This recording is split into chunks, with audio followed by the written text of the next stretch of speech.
महाराष्ट्रामध्ये लवकरच विधानसभेच्या निवडणुका आता जाहीर होतील आणि निवडणुका म्हटल्यानंतर निश्चितपणे प्रत्येक पक्ष आपापल्या परीने निवडून येण्याची क्षमता असणारे उमेदवार हे आपल्याला कसे मिळतील अशाबद्दलचा प्रयत्न त्या ठिकाणी करत असतात।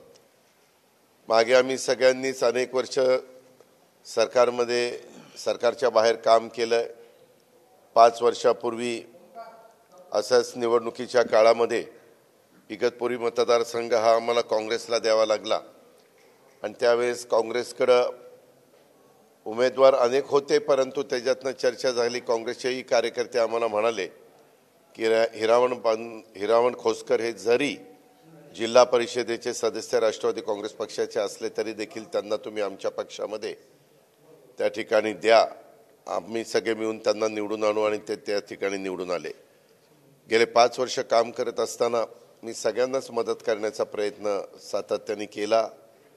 त्याच्यामध्ये हिरावण खोसकरांना पण मी चांगल्या पद्धतीने त्यांच्या इगतपुरी त्र्यंबकेश्वर ह्या विधानसभा मतदारसंघाच्या सर्वांगीण विकासाच्या करता मदत करत आलो आणि त्याच्यातनं संबंध वाढत गेले, त्याच्यातनं आपलेपणा त्या ठिकाणी निर्माण झाला आणि एक आदिवासी समाजामध्ये काम करणारा हरवणारी कार्यकर्ता अशा प्रकारची हिरामणची ओळख स्वतःच्या मतदारसंघातली कामं करण्याच्या करता कुठल्याही मुख्यमंत्री असतील, कुठल्याही काळातले मुख्यमंत्री असतील, उपमुख्यमंत्री असतील, मंत्री असतील, त्यांच्याकडे जाणं, तिथं पाठपुरावा करणं, एकदा जाऊन काम नाही झालं तर दुसऱ्यांदा जाणं, तिसऱ्यांदा जाणं, त्याच्यामध्ये कमीपणा न वाटून देणं।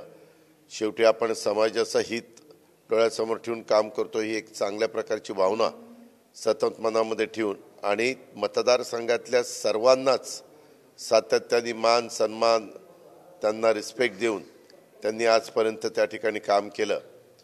मी आणि माझे सहकारी अनेकदा त्यांना सांगत होतो की बाबा तुम्ही आमच्याबरोबर या, आपण पुढं एकत्रपणे निवडणुकीला सामोरं जाऊ, परंतु त्यांनी मला सांगितलं की दादा जोपर्यंत माझ्या तालुक्यातले संदीपराव गुळवे असतील, संपतनाना सकाळे असतील, जनार्दन मामा माळी असतील, ज्ञानेश्वर लहाने असतील, उदय जाधव असतील, विनायकराव माळेकर असतील, जयराम धांडे, प्रशांत कडू, पांडुमामा शिंदे, ज्ञानेश्वर कडू असे अनेक मान्यवर, खूप जणांची मोठी यादी आहे, परंतु हे सगळे प्रमुख लोक म्हणून इगतपुरी आणि त्र्यंबकेश्वरचं राजकारण पाहतात, पहिल्यापासून पाहतात आणि त्यांनाही वाटतं की आपल्या भागाचा विकास व्हावा। ते म्हणाले की जोपर्यंत हे सगळेजण मला सांगत नाही की बाबा हा निर्णय घ्या, तोपर्यंत मला त्या ठिकाणी फार आग्रह तुम्ही करू नका, माझी अडचण येते आणि सगळेच जण त्यांना त्या बाबतीमध्ये बोलवण्याचा प्रयत्न करत होते। परंतु आज राष्ट्रवादी काँग्रेस पक्षाच्या दृष्टीने अतिशय महत्त्वाचा आणि चांगला दिवस आहे की आज हिरावण खोसकरांनी राष्ट्रवादी काँग्रेस पक्षामध्ये प्रवेश केला। मी त्यांचं आणि त्यांच्यावर आलेल्या संदीप भाऊ गुळवे, संपतनाना सकाळे, जनार्दन मामा माळी, ज्ञानेश्वर लहाने, उदय जाधव, विनायक माळेकर, जयराम धांडे, प्रशांत कडू, पांडुमामा शिंदे, ज्ञानेश्वर कडू, जगन कदम, फिरोज शेख, दशरथ बागडे, दिलीप चौधरी, तुकाराम सहाणे, रमेश जाधव, सुदाम भोर, संपत वाजे, अरुण गायकर, शिवाजी सिरसाट आणि इतर असंख्य कार्यकर्ते यांचं राष्ट्रवादी काँग्रेस पक्षामध्ये मनापासून स्वागत करतो। लवकरच आम्ही इगतपुरी विधानसभा मतदारसंघाच्या करता एक चांगला भव्य अशा प्रकारचा मेळावा घेऊ।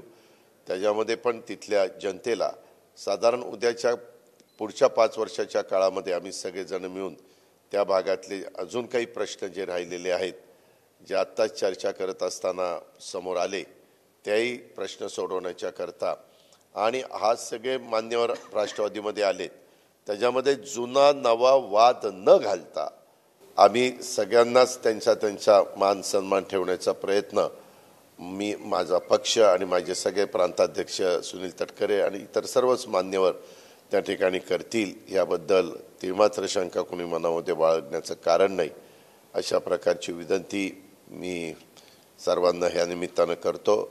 आणि खरोखरच मला एक माझा नवीन सहकारी राष्ट्रवादी काँग्रेस पक्षामध्ये, म्हणजे पूर्वीचा होताच पक्षात, परंतु नंतर काँग्रेसमध्ये काँग्रेसचे आमदार म्हणून काम करत होते, आता पुन्हा राष्ट्रवादीमध्ये त्यांनी प्रवेश केला, त्याबद्दल त्यांचं आणि त्यांच्यावर आलेल्या सर्वांचं मी मनपूर्वक स्वागत करतो आणि इथून पुढच्या काळामध्ये अधिक चांगल्या प्रकारे इगतपुरी विधानसभा मतदारसंघाचा आपण सगळे मिळून कायापालट करू, सगळ्यांना न्याय देण्याचा प्रयत्न करू, सर्व धर्म समभाव ही भूमिका घेऊन सर्वांना त्या ठिकाणी योग्य पद्धतीचा आदर त्या ठिकाणी देऊ याची खात्री देतो. धन्यवाद. दादा, पण इतरही आमदार जे आहेत ते संपर्कात आहेत तुमच्या, त्यांचा कधी पक्षप्रवेश? आम्ही एक टप्प्याटप्प्याने त्या ठिकाणी घेतोय, कारण इतर पण कामं चाललेली आहेत. तुम्हाला माहिती आहे की आज 7 राज्यपाल नियुक्त आमदारांची नावं राज्यपाल महोदयांनी नियुक्त केलेली आहे.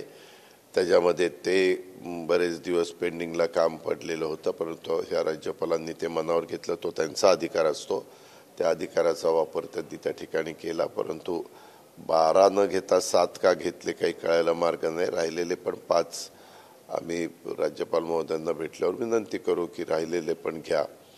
ते एक प्रश्न आहे. बाकीच्याही संदर्भातले जे काही इतर, उद्या आमची एकत्र आम्ही प्रेस कॉन्फरन्स पण ठेवलेली आहे.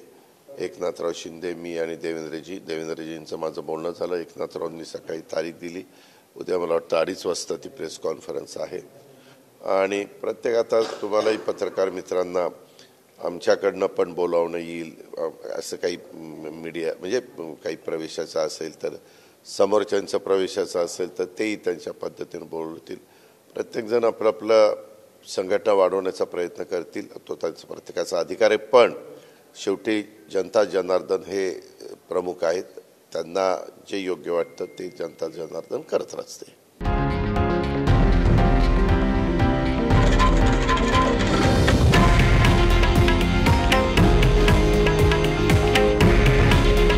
हे आहे देशातील नंबर 1 न्यूज नेटवर्क आणि आपण पाहत आहात TV9 मराठी. काळजी तुमची, हित महाराष्ट्राचं.